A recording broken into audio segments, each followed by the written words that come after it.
ఇప్పటి వరకు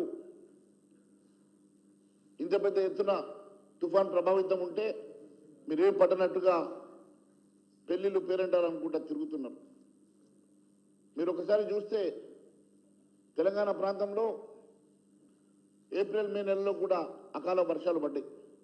యాసంగి పంట నష్టమైతే దాదాపు అప్పుడు 60,000 ఎకరాల భూమి పంట నష్టం జరిగిందనంటే అప్పుడు ఎన్యుమరేషన్ చేపించి ఎకరా 10,000 రూపాయలు ఇస్తానని స్వయంగా ముఖ్యమంత్రి ఒప్పుకున్నాడు. కానీ ఇప్పటి వరకు ఒక రూపాయి అకౌంట్లో పడలే.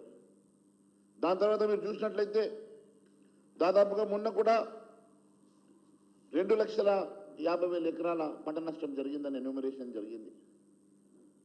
కేవలం అధికారులను స్టేట్మెంట్ ఇవ్వడం, పేపర్ స్టేట్మెంట్ ఇచ్చేసి వెంటనే లెక్కలు తెప్పించుకోవడం, మళ్ళీ చేతులు దులుపుకోవడం తప్ప రైతులను ఆదుకోవాలన్న గోస యాస కనీసం ఆలోచన కూడా ఈ ప్రభుత్వానికి లేదు. రైతుల గోస పట్టించుకునేటువంటి ఆలోచన ముఖ్యమంత్రికి ఏనాడు ఉండదు. ఏ రైతుల ఓటు దండుకొని ఈరోజు ముఖ్యమంత్రి కుర్చీలో కూర్చున్నాడు రేవంత్ రెడ్డి, అదే రైతులను విస్మరిస్తూ వాళ్ళ కష్టాలలో కొంతవరకైనా కూడా నేను ఉన్నానని చెప్పుకునేటువంటి ప్రయత్నం చేయనటువంటి ముఖ్యమంత్రి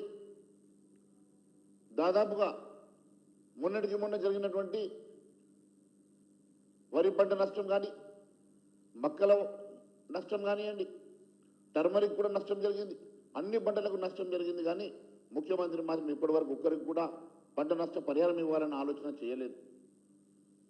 నేను ఒకటే అడుగుతా ఉన్నాను ముఖ్యమంత్రి గారిని, దాదాపు అకాల వర్షాల వలన మీరు ముఖ్యమంత్రిగా ఎన్నికైనప్పటి నుంచి ఇప్పటి వరకు ఎన్ని లక్షల ఎకరాల భూమికి పంట నష్టం జరిగింది, ఎన్ని లక్షల మంది రైతులు నష్టపోయినరో, మరి ఇప్పటి వరకు ప్రభుత్వం ద్వారా ఎంతమంది రైతులు మీరు ఆదుకున్నారు, ఎన్ని లక్షల ఎకరాలకు ఎంత రెమ్యునరేషన్ ఇచ్చినారో, కంపెన్సేషన్ ఇచ్చినారో ఒక శ్వేతపత్రం విడుదల చేయాలని చెప్పి నేను కోరుతా ఉన్నా. రేవంత్ రెడ్డికి ప్రతి అంశంలో కూడా రాజకీయం కనపడుతుంది.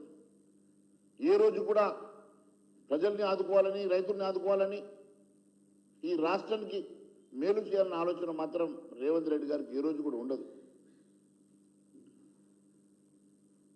ఒక వరి పంట వేయాలంటే కనీసం 30,000 ఎకరానికి 30,000 పెట్టుబడి కావాలి. రైతులు ఈరోజు నిన్ననే నేను నిజామాబాద్ వెళ్ళొచ్చిన, పండించిన పంట ఎంతో కష్టపడి పండించినటువంటి పంట ఎకరానికి 35 క్వింటాలు వస్తుంది, కనీసం 20 క్వింటాలు కూడా ఈసారి రాలేదు. విపరీతమైనటువంటి అధిక వర్షపాతం వల్ల వచ్చిన 20 క్వింటాలు కూడా కొనుగోలు కేంద్రాలకు తరలించిన తర్వాత ఈ అకాల వర్షం వల్ల పూర్తిగా తడిచిపోయి ధాన్యం అంతా నీళ్ళల్లో ఉంటే రైతులు బాధపడుతున్నటువంటి సన్నివేశాలు చూస్తుంటే ఎవరన్నా చలించిపోవాల్సిందే.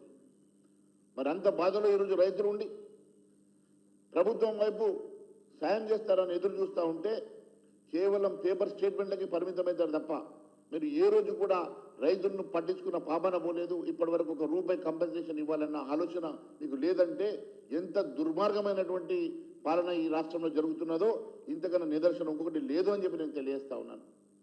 ముఖ్యమంత్రి గారు వెంటనే వరి పంటకు 30,000 రూపాయలు ఎకరానికి నష్టపరిహారం చెల్లించాల్సిందే.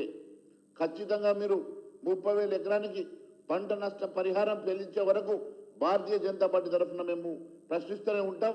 అవసరమైతే దీని మీద మేము ఉద్యమానికి కూడా మేము ఆలోచన చేస్తామని కూడా తెలియజేస్తా ఉన్నాం.